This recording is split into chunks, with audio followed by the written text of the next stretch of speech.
Hello guys, welcome back to my channel. Today we are going to discuss about how does virtual data room handle document access revocation.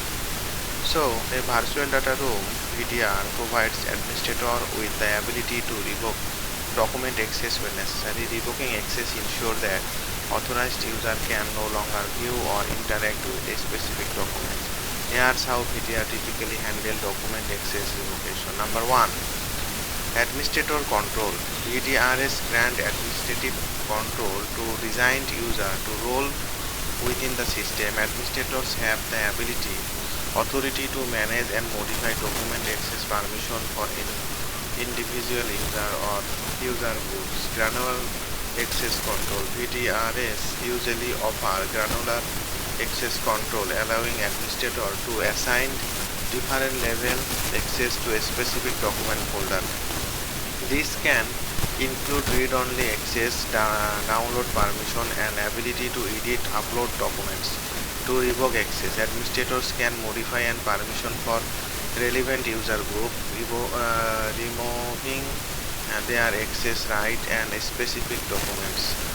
Number 3. Instant revocation. VDRs enable administrator to instantly revoke access to document when needed.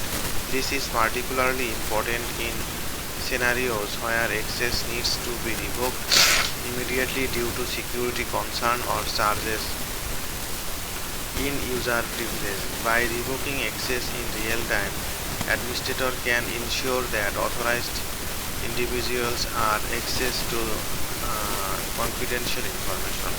Number 4. Bulk access revocation. In case where access needs to be revoked for multiple documents or multiple users, VDRs often provide bulk access revocation capabilities.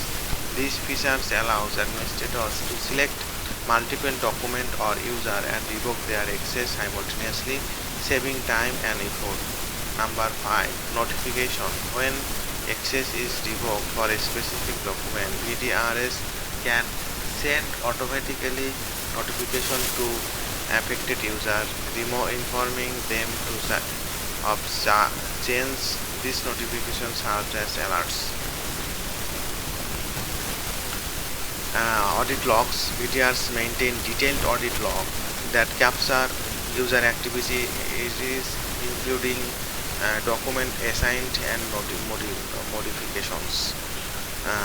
When access is revoked, the audit log record that action, creating an audit trail future relevance. Thank you so much for watching my video.